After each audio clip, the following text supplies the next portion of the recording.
आज के इस वीडियो को पूरा देखने के बाद आप समझ जाएंगे कि स्प्लिट हॉरिजन का मुख्य उद्देश्य क्या होता है, साथ ही पॉइजन रिवर्स में फेल्ड रूट को क्या मार्क किया जाता है। इसके अलावा आरआईपी प्रोटोकॉल में अधिकतम कितने हॉप्स होते हैं और साथ ही होल्ड डाउन टाइमर का समय किस लिए होता है, और इनके अलावा अगर कोई रूट 16 हॉप्स दूर है तो इसे क्या माना जाता है। तो आज की इस वीडियो को जब आप पूरा देख लेंगे तो आप इन सारे सवालों के जवाब बहुत ही आसानी से समझ पाएंगे। और वीडियो के आखिरी में, वीडियो के लास्ट में मैं आपसे एक छोटा सा क्विज पूछूंगा। उस क्विज में यही सारे क्वेश्चंस ही होंगे। तो अगर आप इस वीडियो को पूरा देख लेते हैं तो आप इन सारे सवालों के जवाब मुझे खुद ही आप लोग बहुत ही आसानी से बता पाएंगे। तो चलिए शुरुआत करते हैं आज की इस वीडियो की। और वीडियो में आगे बढ़ने से पहले मैं आपको बता दूं कि अगर आप चाहें तो इस टॉपिक की कंप्लीट नोट्स को नीचे डिस्क्रिप्शन बॉक्स में लिंक दिया हुआ है, उसके थ्रू डाउनलोड कर सकते हैं और खुद से भी इस टॉपिक को पढ़ सकते हैं और इन सारे सवालों के जवाब खुद भी समझ सकते हैं और किसी को समझा भी सकते हैं। तो कंप्यूटर नेटवर्क सीखने की सीरीज़ का ये 19th वीडियो है, 19वां वीडियो है। इसके पिछले वीडियो में, इस सीरीज़ के पिछले वीडियो में हमने काउंट टू इन्फिनिटी प्रॉब्लम को समझा था। हमने समझा था कि काउंट टू इन्फिनिटी प्रॉब्लम क्या होती है और ये प्रॉब्लम क्यों होती है। आज के इस वीडियो में हम काउंट टू इन्फिनिटी प्रॉब्लम को सॉल्व करने के लिए सॉल्यूशंस के बारे में समझेंगे। तो चलिए शुरुआत करते हैं आज के इस वीडियो के। और सबसे पहले मैं आपको एक बार रिमाइंड करा दूं कि काउंट टू इन्फिनिटी प्रॉब्लम क्या होती है।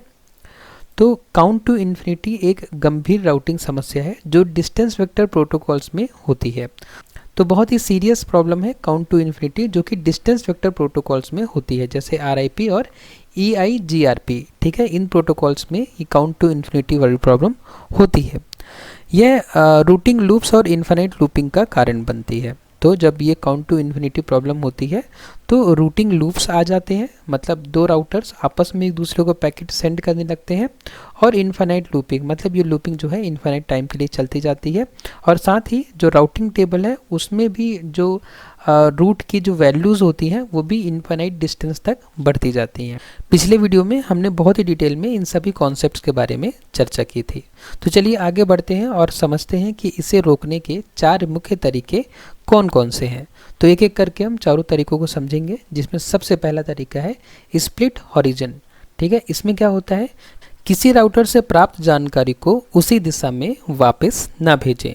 मतलब कि अगर राउटर ए को सी राउटर के बारे में जानकारी बी से मिली है तो थोड़ी देर के बाद ए जो है वो वापस बी को सी के बारे में ना बताए। मतलब कि आपको सी के बारे में बी से पता चला है, अब थोड़ी देर बाद आप बी को ही मत बताइएगा सी के बारे में। ठीक है, ये है हमारा स्प्लिट हॉरिजन मेथड, जो कि काउंट टू इन्फिनिटी प्रॉब्लम को सॉल्व करता है। ठीक है, तो इसके लाभ क्या है, लूप की संभावना घटती है। अगर ऐसा राउटर्स करेंगे, स्प्लिट हॉरिजन मेथड अगर इम्प्लीमेंट करेंगे तो लूप की संभावना घटती है। साथ ही अनावश्यक ट्रैफिक कम होता है। ठीक है, तो ए बस उतनी ही इन्फॉर्मेशन बी को भेजे जो इन्फॉर्मेशन बी से नहीं मिली है ए को। तो इसका एग्जाम्पल क्या है, इसका एग्जाम्पल देख लेते हैं। यदि राउटर ए को राउटर सी का रूट राउटर बी से मिला है, ठीक है, मतलब राउटर ए को सी का रूट राउटर बी से मिला है, तो ए यह जानकारी बी को वापस ना भेजे। तो ए जो है इस जानकारी को वापस बी को ना भेजे। ये होता है हमारा स्प्लिट हॉरिजन मेथड, जो कि काउंट टू इन्फिनिटी प्रॉब्लम को सॉल्व करने के लिए उपयोग किया जाता है। उसके बाद जो दूसरा मेथड है वो है split horizon with poison reverse.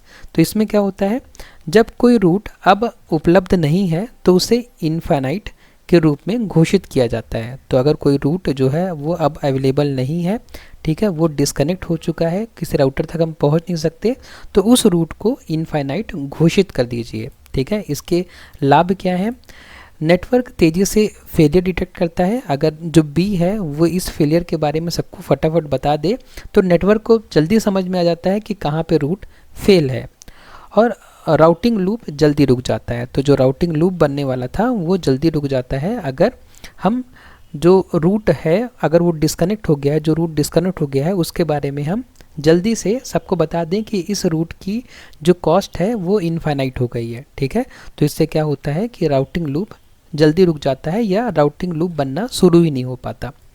तो इसका उदाहरण क्या है, अगर राउटर सी डाउन हो जाता है, अगर राउटर सी डाउन हो जाता है तो बी ए को बताएगा कि सी अब इनफाइनाइट दूरी पर है, ठीक है। और अगर हम RIP प्रोटोकॉल का उपयोग कर रहे हैं तो RIP प्रोटोकॉल में इनफाइनाइट मतलब होता है 16 हॉप्स, ठीक है। तो जब RIP हम प्रोटोकॉल उपयोग करेंगे तो उसमें इनफाइनाइट का मतलब होता है 16, ठीक है। मतलब 16 हुआ मतलब कि वहाँ तक पहुँचना लगभग असंभव है या असंभव ही है। उसके बाद जो तीसरा तरीका है काउंट टू इन्फिनिटी प्रॉब्लम को सॉल्व करने का, वो है होल्ड डाउन टाइमर। इसमें क्या होता है कि राउटर कुछ समय तक नए राउटिंग अपडेट स्वीकार नहीं करता जब तक लिंक की स्थिति स्पष्ट न हो, ठीक है। तो ये जो बी है ये तब तक मतलब क्या करेगा, जो बी है वो होल्ड डाउन टाइमर चालू कर देगा जैसे ही उससे रिलेटेड कोई राउटर या लिंक डाउन होती है, ठीक है। एक टाइमर चालू कर देगा और उस टाइमर के ख़त्म होने तक वो किसी भी नए अपडेट को स्वीकार नहीं करेगा, ठीक है। मतलब कि देखिए बी से सी डिस्कनेक्ट हुआ, अब बी सी तक नहीं पहुंच सकता, तो अब क्या कर देगा, जो बी है वो होल्ड डाउन टाइमर चालू कर देगा। तो होल्ड डाउन टाइमर चालू कर दिया, अब ए से या किसी और राउटर से इसको इन्फॉर्मेशन मिली बी को कि सी तक पहुंचने का रास्ता हमको पता है, तो बी का होल्ड डाउन टाइमर चालू है, मतलब कि बी जो है रुका हुआ है, अपनी राउटिंग टेबल अपडेट नहीं करेगा, ठीक है, जब तक कि होल्ड डाउन टाइमर जो है वो ओवर नहीं हो जाता, ठीक है। तो इससे क्या होगा, इससे बी को समझ में आ जाएगा कि ये जो मेरे पास सी की इंफॉर्मेशन आई है ये मिस इंफॉर्मेशन है या करेक्ट इंफॉर्मेशन है, ओके। तो इसके लाभ क्या होते हैं, अस्थायी गलत जानकारी से बचाव होता है, ठीक है। तो गलत जानकारी बी अपने राउटिंग टेबल में अपडेट नहीं करता, गलत अपडेट्स रोके जाते हैं, ठीक है। और इसका एग्जाम्पल क्या है, अगर ए कहता है, मतलब जो बी है उस क्या हुआ कि बी और सी के बीच में जो लिंक है वो टूट गया। अब ए कहता है कि सी फिर से उपलब्ध है, ठीक है। तो ए बी को क्या बता रहा है कि सी फिर से उपलब्ध है, लेकिन बी को पता है कि सी अभी डाउन है, और जबकि बी ने देखा है कि सी अभी डाउन है, तो बी तुरंत विश्वास नहीं करेगा, वो थोड़ी देर रुकेगा, ठीक है। बी थोड़ी देर रुकेगा और जब वो होल्ड डाउन टाइमर ओवर हो जाएगा उसके बाद ही किसी और का जो इन्फॉर्मेशन है उसको अपने राउटिंग टेबल में अपडेट करेगा। तब तक ये बात भी क्लियर हो जाएगी कि सी सच में डाउन है कि नहीं है, ओके। उसके बाद जो चौथा मेथड है काउंट टू इन्फिनिटी प्रॉब्लम को सॉल्व करने का, वो है कि हॉप्स की अधिकतम सीमा तय कर दी जाती है, ठीक है। तो इसमें जो है जो राउटिंग टेबल है उसमें जो नंबर्स हैं वो इन्फानाइट तक न पहुँचे, इसका जो सबसे अच्छा सॉल्यूशन है एक मैक्सिमम हॉप काउंट। उसमें क्या करते हैं कि जो मैक्सिमम नंबर एक राउटिंग टेबल स्टोर कर सकता है, डिस्टेंस जो मैक्सिमम डिस्टेंस एक राउटिंग टेबल जो स्टोर कर सकता है वो 15 रख दी जाती है। अगर 15 के बाद अगला नंबर आया तो हम उसको इनफाइनाइट मार्क कर देते हैं, ठीक है। तो इससे क्या होगा कि जो लूप होगा, जो मिस इन्फॉर्मेशन जो फैल रही थी, है ना, जो लूप होगा वो 15 में जाके या 16 जाके रुक जाएगा। 16 मतलब वो इनफाइनाइट मार्क हो जाएगा, ओके। इसका लाभ क्या है, इसका लाभ है कि RIP में हॉप काउंट 15 तक सीमित होता है, 16 को इनफाइनाइट माना जाता है, ठीक है। अनंत लूपिंग रुकती है, इससे इनफाइनाइट लूप क्या होता है, रुक जाता है। और इसका एग्जाम्पल क्या है, इसका एग्जाम्पल है RIP प्रोटोकॉल जिसमें 16 हॉप्स मतलब होता है इनफाइनाइट, ठीक है। तो जब नेटवर्क RIP प्रोटोकॉल का उपयोग करके मैसेज को एक जगह से दूसरी जगह भेजता है और अगर 16 हॉप्स के बाद भी मैसेज जो है अपने एक्चुअल डेस्टिनेशन में ना पहुंचे तो उस मैसेज को डिस्कार्ड कर दिया जाता है, ये बोलते हुए कि जो डेस्टिनेशन है वो अनरीचेबल है, ठीक है। तो ये चारों सॉल्यूशंस होते हैं काउंट टू इन्फिनिटी प्रॉब्लम के। तो इन चारों सॉल्यूशंस को हम एक टेबल में भी देख सकते हैं, split origin, poison reverse, hold down timer और मैक्सिमम हॉप। तो ये सारे जो इनकी विशेषताएं हैं यहाँ पे लिखी हुई हैं और इनके लाभ जो हैं यहाँ पे लिखे हुए हैं। जैसे स्प्लिट ऑरिजिन में हम जान गए हैं, हम समझ गए हैं कि जानकारी जिससे हमें मिली है हम उसको वापस नहीं भेजते। पॉइजन रिवर्स में गलत रूट को हम इनफाइनाइट घोषित कर देते हैं। होल्ड डाउन टाइमर में जो राउटर है वो थोड़ी देर तक होल्ड करता है, ठीक है, कि इंफॉर्मेशन को अपने टेबल में अपडेट करने से पहले वो थोड़ी देर होल्ड करता है जब तक होल्ड डाउन टाइमर ना ओवर हो जाए, ठीक है। उसके बाद में मैक्सिमम हॉप काउंट में क्या होता है कि हॉप की सीमा तय कर दी जाती है, ठीक है, ताकि अनंत गिनती से सुरक्षा हो सके। तो ये चारों तरीके हैं जो कि काउंट टू इन्फिनिटी प्रॉब्लम को हमारे नेटवर्क में नहीं होने देते। उसके बाद आज की इस वीडियो को हम कंक्लूड कर सकते हैं। आज की इस वीडियो में हमने समझा कि count to infinity distance vector protocols की एक बहुत बड़ी समस्या है। इसे split horizon, poison reverse, hold down timer और हॉप काउंट जैसे उपायों से नियंत्रित किया जा सकता है। ये समाधान नेटवर्क की स्थिरता और प्रदर्शन को बेहतर बनाते हैं। ठीक है, तो उसके बाद अब समय हो गया एक छोटे से क्विज का। इस क्विज में वही सारे क्वेश्चंस हैं जो मैंने आपको वीडियो की शुरुआत में पूछे थे। अगर आपने वीडियो पूरा देखा है तो आप इन सारे क्वेश्चंस के आंसर बहुत ही आसानी से बता पाएंगे। तो आज की इस वीडियो का जो सबसे पहला क्वेश्चन है वो है कि स्प्लिट हॉरिजन का मुख्य उद्देश्य क्या है? नेटवर्क स्पीड बढ़ाना, राउटर की मेमोरी सेव करना, राउटिंग लूप को रोकना या आईपी एड्रेस को छुपाना। तो इस क्वेश्चन का जो सही आंसर है वो है option number C. Routing loop को रोकने के लिए हम स्प्लिट हॉरिजन मेथड का उपयोग करते हैं। उसके बाद जो क्वेश्चन नंबर 2 है वो है पॉइजन रिवर्स में फेल्ड रूट को क्या मार्क किया जाता है? तो फेल्ड रूट को हम कैसे मार्क करते हैं? मैट्रिक 0 से, मैट्रिक -1 से, मैट्रिक 1 से या मैट्रिक इनफाइनाइट से।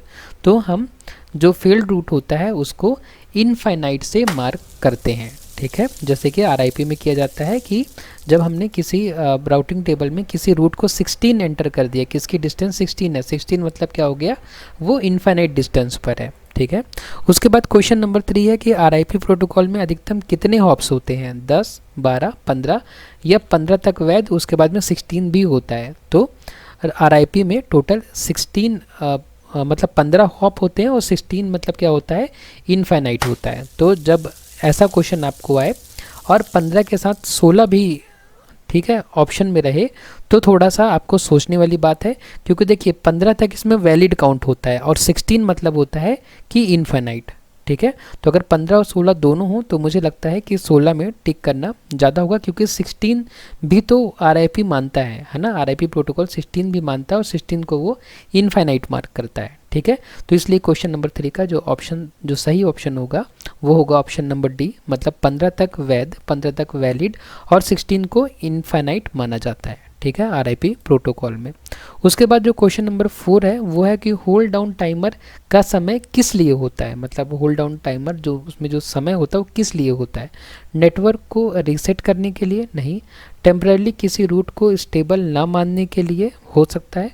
आईपी एड्रेस बदलने के लिए? बिल्कुल नहीं। टीटीएल बढ़ाने के लिए? बिल्कुल नहीं। ठीक है, तो इसका सही आंसर है टेम्पररी किसी रूट को स्टेबल ना मानने के लिए। तो होल्ड डाउन टाइमर मतलब कोई राउटर तब सेट करता है जब उसको डाउट रहता है कि वहाँ तक पहुँचने का जो दूसरे लोग मुझे रूट बता रहे हैं वो गलत भी हो सकता है। ठीक है, तो इसलिए इस क्वेश्चन का जो सही आंसर है वो है ऑप्शन नंबर बी। उसके बाद जो क्वेश्चन नंबर 5 है वो है कि अगर कोई रूट 16 हॉप्स दूर है तो इसे क्या माना जाएगा? इसको हमने बहुत बार अभी डिस्कस किया। Fast route, secure route, unreachable route या बैकअप रूट। तो इसका सही आंसर है question number C, option number C, unreachable route. तो आई होप कि आपने सारे क्वेश्चन अटैम्प्ट किए होंगे। आप मुझे कमेंट बॉक्स में बताइए कि आपने 5 में से कितने क्वेश्चंस के आंसर सही बताएं। उसके बाद मैं आपको फिर से रिमाइंड करा दूं कि इस टॉपिक के कंप्लीट नोट्स आपको नीचे डिस्क्रिप्शन बॉक्स में लिंक दिया हुआ है, उसमें मिल जाएंगे। अब अगर आपको वीडियो पसंद आया तो वीडियो लाइक करें, शेयर करें अपने फ्रेंड्स के साथ में और सब्सक्राइब करें चैनल को। आपने वीडियो को लास्ट तक देखा उसके लिए बहुत बहुत धन्यवाद।